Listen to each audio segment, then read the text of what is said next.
What is up, my lovely people in blue tablet land? So for today's video, guys, I'm going to be drawing y'all this cute little girl holding a little cup of tea.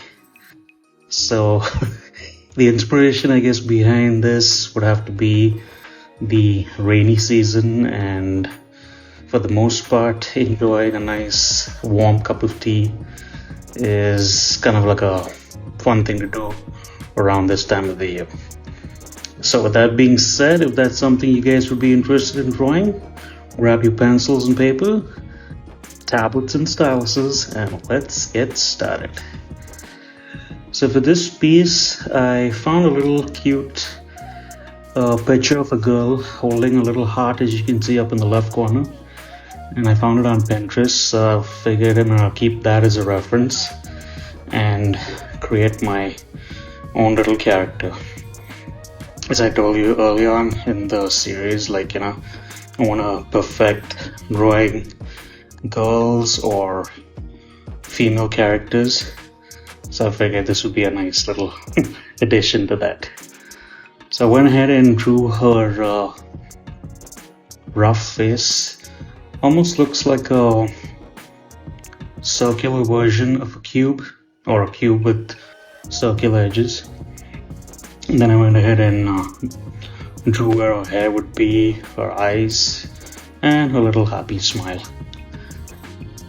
So these cartoon figures have definitely been some fun things to change it up a bit, because I think I may have told y'all in the other videos that I usually draw skeletons on my other channel. And for this channel, it's pretty much, just anything drawing related. So for these past couple of videos, I've pretty much drawn these characters. And I have a few more that I would like to draw for you guys. So I just want to see what the reaction or what the people on the channel think. And if this is something fun that they would like to draw along with.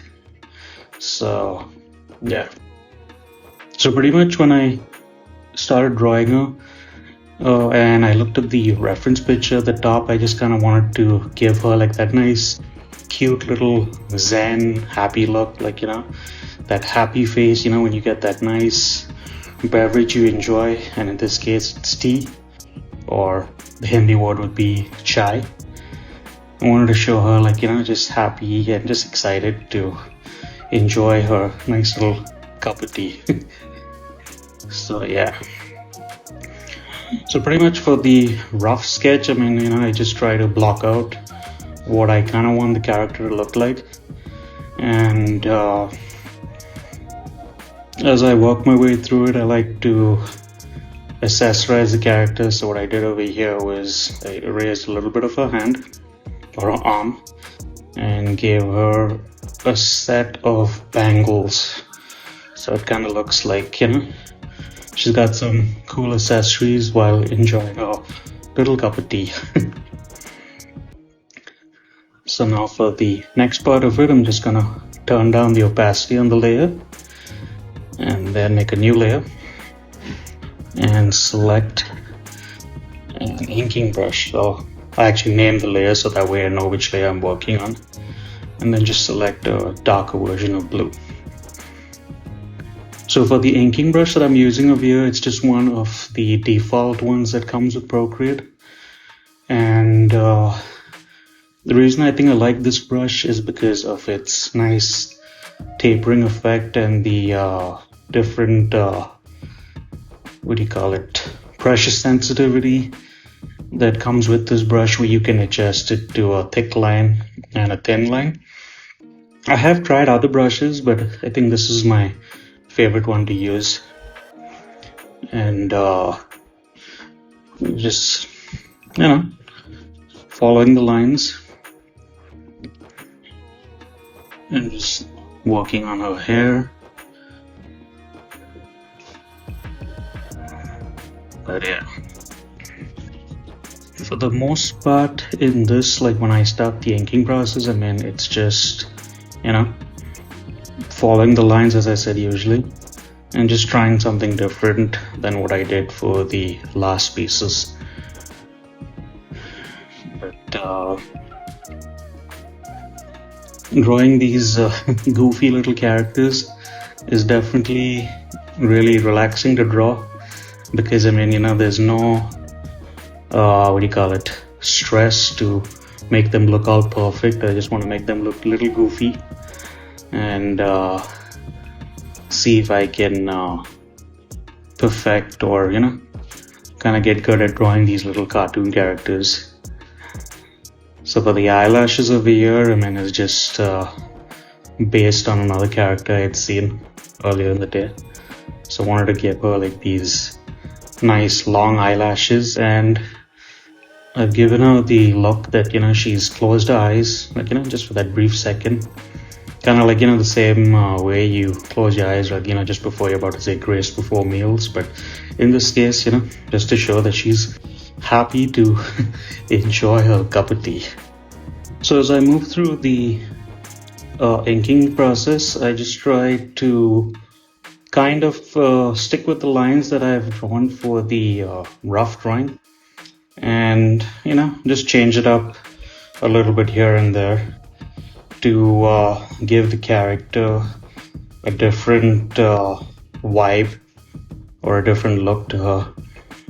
The things what I've noticed and seen, like when I look at storybook illustrations or artists that do illustration for like children's books and all that, is they don't stay a whole lot with doing line art, but it's more like for example, like say if they were drawing the skin of the character, and if it was a shade of brown, they would pick a darker shade of the brown to do the skin, and then just use a little lighter shade for the actual color of the skin tone. So when you look at the entire illustration after it's all said and done, the illustration has that nice soft look to it, and I think I like to try an illustration with that look. So over here now I drew some earrings for her, which I had not drawn in the rough piece, and that was just a spur of the moment thinking, and adding to her accessories. And that's something y'all are free to do, because as I've said in other videos, I mean, you don't have to really stick to the actual rough drawing. I mean, that's just as a guide as to how big the illustration is going to be on the page, so you don't go all over the place. And with the good thing about digital illustration is you can always resize the rough image before you actually start the inking process.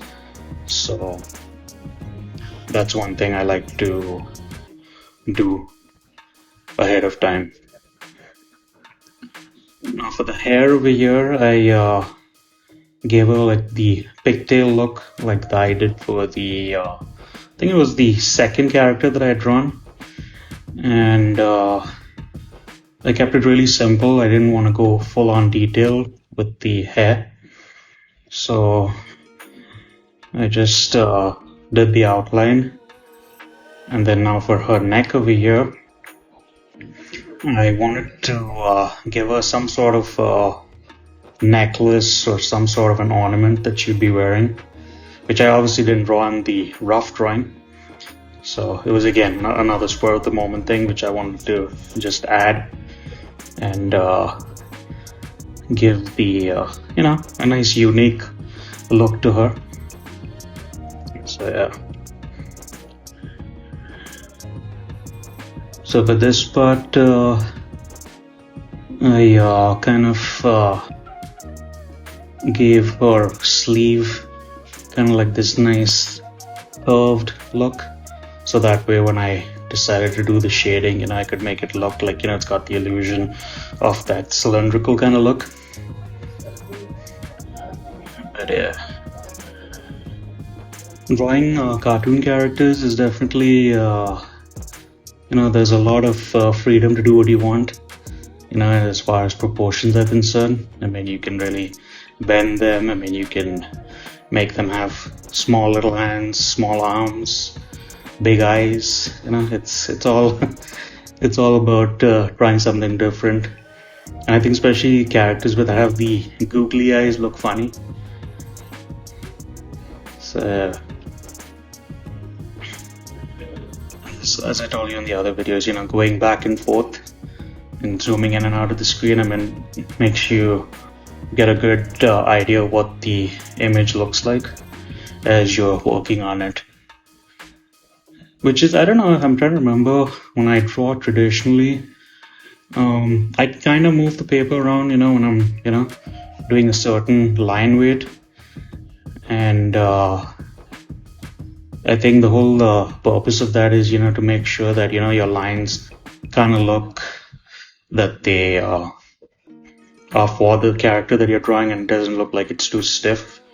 So definitely drawing the different line weights of the thickness and the knowing where to thicken the lines and where to thin them out definitely helps give the character a nice illustrative look to it. So now here you'll notice when I drew the rough hand, I didn't really give her her thumb. And I was like, uh-oh. I was like, but I wanted to correct it. But then I was like, you know what? Let me just leave it this way because she's a cartoon. You know, who cares? I mean, it doesn't matter if she has a thumb. As I said, right? Drawing cartoon characters is something that I've not really done at any point during my career of drawing or in the years I've been drawing. So yeah, there's always something that I tend to leave out. I think in the first character I kind of left out his eyelashes. And I was like, man, here I'm trying to show people how to draw and I keep forgetting their body parts. So yeah, I guess this would be a good idea, or pretty much I'm kind of showing you all how not to do certain things. So yeah. So now for this part, I just went ahead and erased the lines that I put down. And I kind of wanted to give the illusion that she's kind of wearing one of the, you know, those old, in the 80s, I guess 90s, they had these accessories that girls used to wear called, like, I think they're called chokers. Because, I mean, it's kind of like a, slightly like a tight fit. But the reason I gave it this kind of like this circular look or the cylindrical look is to match her earrings and her bangles. And then I just drew these lines to show her texture of the hair. Obviously, I mean, this is not any realistic hair, but you know, for somebody starting out and somebody that's just drawing new, you know, it gives the illusion that it's hair. And it also helps with the whole shading process. Like for me also, when I'm not recording, what I try to do in or how I practice drawing hair is I go to this website, I believe it's called Pixabay, and I just look up different renderings or different pictures of, like, you know, a lady running, or a lady standing at a bridge or something, you know, where there would be, like, you know, a natural flow of hair or air through her hair, and see what it would look like. And I just try to mimic it. Some days I'll use my drawing book and, you know, just practice in that. And then on some days, you know, I'll just use the tablet. The good thing about the tablet is you can pretty much do a rough drawing, make a new layer, and then move on to the next one. But with the traditional way, I mean, you know, you got to use a lot of paper.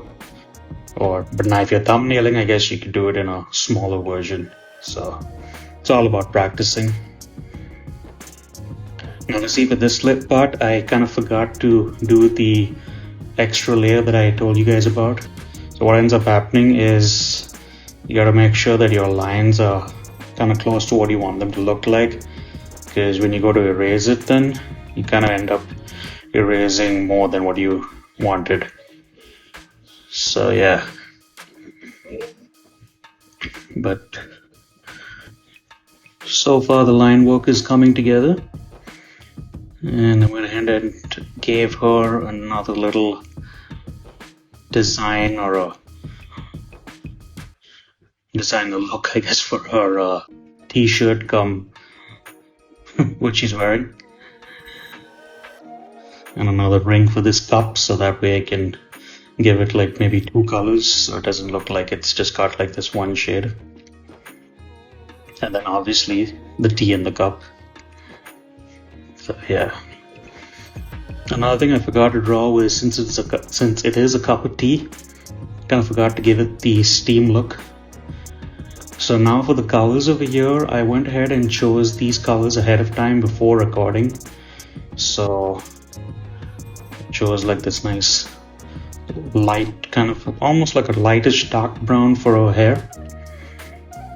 And then for her face, it was very coincidental, it kind of looks like the color of tea. So I just went ahead and kept that in. And I think I used the same color for the tea, if I'm not mistaken. And then for her t-shirt, I chose red initially, but then I was like, as I was coloring it and shading it, I kind of felt like the red was too overpowering. So I kind of went ahead and thought, like, maybe I should change it out to a different color and see how it looks. Because red, yellow, and purple are definitely some colors which shading them definitely takes a lot of practice to make that color look like it's got like a nice 3D look.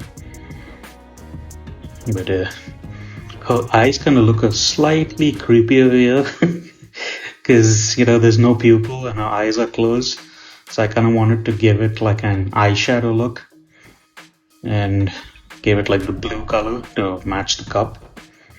And then also for her earrings and the choker kind of a necklace thing what she's wearing. These colors again are just my choice, so then you can pretty much choose the colors you want and go with it. I like to make my characters have that nice bright colorful look to them, and yeah, it's always nice to try and experiment with different colors as you draw anything different. So now for the shading, what I do and what I've told you guys in the previous videos is I've started doing this new technique where I choose the line art color that I've used and just reduce the opacity down to about maybe 20, kind of sometimes 30% depending on the illustration. And I really like this technique because it really saves you time when you're doing any kind of shading. And the big reason behind that is because, say, if you choose a color that you do not like and you want to go ahead and change it, then all you got to do is select the flat color layer and just drop the color in that you want, and the shadow look that you did automatically transfers over to the new color. So I don't think that's a technique I ever knew before. It was just something I learned from another artist I follow on YouTube, but it's really cool. Because as I said in my other videos, if this is something that you would have to do with a traditional piece, you would have to do it the old school way, and you would just have to test to see which color has the nice contrast and just do it one by one. But when you're doing it digitally like this, you can just pick your colors first and then do the shading later on. So yeah, there's definitely a whole lot of pros when it comes to drawing digitally. And I think one of the biggest pros I like is, say, supposing if I want to draw something on 11 by 14 canvas. Now usually before tablets and all came along, I would just do a rough drawing and try to match the proportion with the original drawing on the canvas to make it look somewhat close. But the new thing what I've been doing is I make the canvas in the size that I want, and I just print it out and then use some transfer paper to transfer the actual rough sketch onto the canvas, so that way the line art that I've done on the tablet is exactly the same, or if not almost close enough to what I did, so that way there's no guesswork as to whether the pitch is going to fit on the canvas. So that's definitely a big pro or a plus point to doing rough shading on the tablet. So it definitely helps a lot. The shading also is definitely something that you can always try different colors and different things to shade and give the different things that you're drawing, whether it be hair or whether it be the clothes, and give it a nice supple look.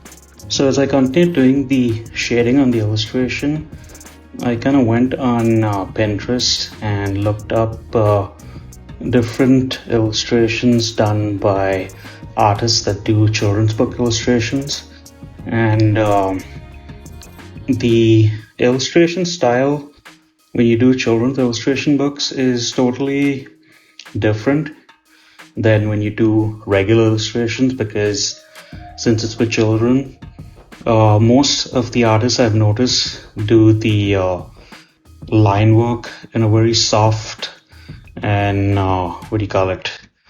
it almost looks like obviously there is no line work, but all they're doing is pretty much just using the shadows and the highlights to show some sort of difference in shape for the objects that they're doing. And I've seen that in quite a lot of illustrations, especially for children's books, and I think it's a nice style of illustration to have in your virtual toolbox when you're drawing, because every now and then I'll do a demo drawing when I'm not recording, and just try different forms of shading. Like now for these eyes over here, I kind of wanted to use the airbrush look, so it had like a more soft, supple kind of look for the eyes. But then I was like, I'll just try it on the next one. So now for a t-shirt over here, I wanted to change it to a nice green color, and the reason behind changing it to the green color was to show where the tea comes from. I mean, like in India at least, we get tea from the hills in Assam. And I think I'd seen a documentary about it, which was kind of cool, where they show these ladies that have these little baskets on the back of them, and they just keep picking tea and these small little tea leaves and then just throwing it into their basket. So it's kind of cool to see how that's part of the process, and seeing how tea actually comes to your actual or at least the part of the process and how it's processed. And then for her earrings, I just gave the shadow look to make it look like it's got that nice cylindrical look. And it's pretty much just following the illustration, going to different parts and seeing which one requires shading and which one does not.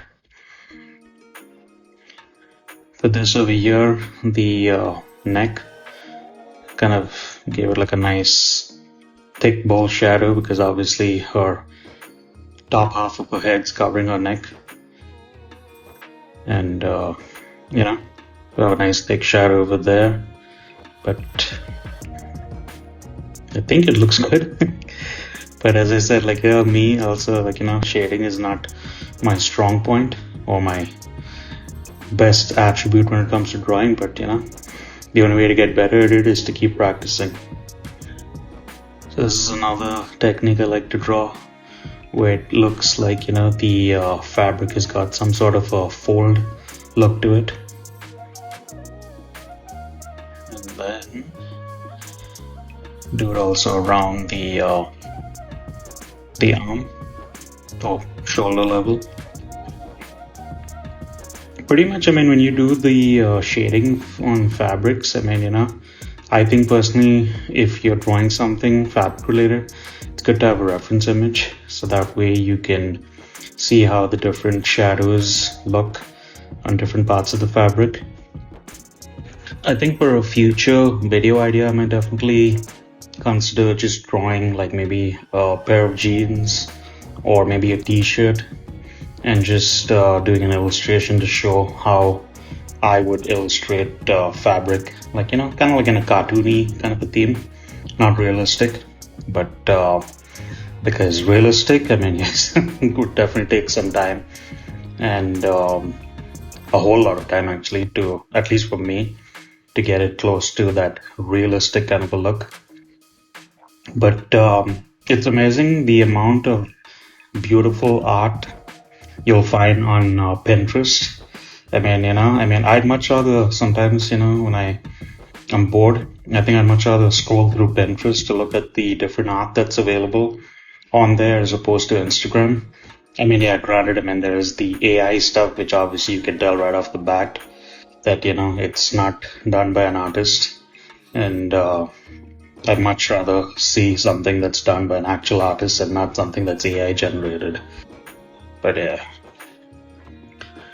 So as I continue shading the illustration, I mean, I just, just went all over the piece. I mean, like, I didn't really pick a certain spot and then just move slowly from one side to the other. And that's another thing I've seen some artists do, where they pick a spot and then they finish the shading in that area and then slowly move their way around it. I mean, I've never really tried that. I may have tried it in other illustrations, but for me it's hard to concentrate just on one area of shading, so that's why I kind of, sometimes I'll pick the lower half and then sometimes I'll pick the topmost part of the drawing, and that's why I think my shading is kind of all over the place. So now for the highlights, what I do is I turn on the alpha lock and then just pick a lighter shade of the color and just give it that nice glow kind of look. And what I was going for when I did this is to show kind of like, like as if she was standing outside in the sun, and if the sun was directly overhead and was shining down, that's what I think the highlight would look like. And I mean, then again, it's just a cartoon drawing, so it's pretty much your imagination and kind of trying to tell a story of what the character is doing at that very moment. And pretty much then for the skin part, I don't know if I picked a really light shade, because I don't know if you really see a whole lot. That's another thing I do, is before I start the highlight layer, I kind of glance over at my phone and kind of get a visual as to what you as the viewers would see. So accordingly, then I change out the color if required, so that way it doesn't look like it's what do you call it? It doesn't clash with the actual drawing. Because some it's cool to see how if you see this shade, like now for example the green on the screen looks completely different, and when I look at it from the lens of what the actual phone sees, the green is a slightly different shade, which I mean, I guess that's just the illusion of the eyes. But whatever you see on the screen is obviously going to be a little bit different when it's actually printed in the real world, because they use the the CMYK spectrum as opposed to the RGB. At least that's what I was told by a printer that I got some prints done not too long ago. I mean, it doesn't look that bad, but I think for the prints that I did, he actually used this one of these really cool Epson printers, and I don't remember. I think it was a G-Clay print. So the colors that were on the actual digital illustration were, I mean, almost 99.9%, I would have to say, close to what the colors is what I'd done in the illustration. So it was really cool to see the colors match so perfectly. But I think if I'm not mistaken, I think print on demand providers also kind of follow the same RGB mode, and I think they convert the files to a CMYK option or file type before they're ready to, I think, print any t-shirts or mugs or whatever. It'd be kind of cool to go to one of these places and actually see something printed out. I think it's just cool to look at the printers go, because they they kind of go on like turbo mode. So yeah. Let me know in the comments, guys, what do you think so far of these character illustrations, from the very first man with the turban, the girl with the pigtails, the lady with the pot, I think, then the last one was the warrior Shivaji, and now this one. And drop me a comment and let me know if y'all liked it, if it was cool, should I do something different. My other thought process for doing other videos is going to be, I want to do kind of like something like to do with architecture, maybe like buildings and shops, and try to change it up a little bit and take a quick break from the characters and draw something different. But let me know if that's something I want to see. I mean, that was part of my plans. But if there's something else you would like to see, I mean, definitely like to hear from you guys. And I will try my best to draw it if it's something that I've not drawn before. So it'll kind of be a learning process for you and for me. But yeah, I just pretty much followed the highlight process through the entire illustration. And as for this one, I just chose the lighter shade of the green which was the flat colors. Nothing too fancy. The good thing about doing it this way is if you choose to turn this image into some sort of a sticker, the highlights kind of come out really close to what you do it on the screen. So these rings that I'm drawing over here, that was like a spur of the moment thinking, and I kind of thought like the t-shirt kind of looked really plain and bland, so they kind of look like these little what do you call it, ring kind of breads, or maybe like a thinner version of a pretzel ring, or maybe a really skinny donut. So I don't know why I thought of rings, but I figured, something to dip along with the tea to enjoy it. Maybe like a biscuit or something. So that's another thing. Like, when I draw, if I've come to the final point and I feel that the drawing needs something extra, I mean, I just go ahead and add it in. Because you can tell, obviously, this was not part of the rough drawing. So anything to make the drawing look something unique, something funny, just to change the storyline as to what I was drawing. So I figured, I think when I colored this, I kind of stuck with the, I don't know if I did the brown, the skin tone, or I chose the yellow and blue. Don't remember now, but guess we'll find out. And anyway, for this part, you can pretty much draw anything you want. You could have drawn hearts, you could have drawn maybe a lollipop, some sort of design for the t-shirt. There, I'm about to choose the color. I guess I chose blue.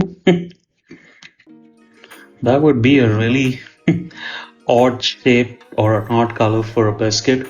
So it almost looks like I thought of changing it into some sort of confectionery candy that has, like, you know, those when you go to a donut shop and you see the different coloring on the donuts. Some have the blue frosting and some have the pink frosting. Some have the yellow. It's kind of really cool to see how they're done. I think if I'm not mistaken, I had gone to a Tim Hortons many years ago. I think it was back in 2018 or something. And I actually got to see the one of the employees in the back kitchen kind of, like, you know, decorate the donuts, which is kind of cool to look at, because he had like kind of like this small little window between the kitchen and the actual counter area. Anyway guys, I'm gonna go ahead and wrap this video up. I kind of lost track of the time and didn't know it was coming to an end. But anyway, thanks for following along and drawing, and I hope you all enjoyed this. So till the next time, keep creating, keep drawing, and we'll see you on the next one. Bye for now.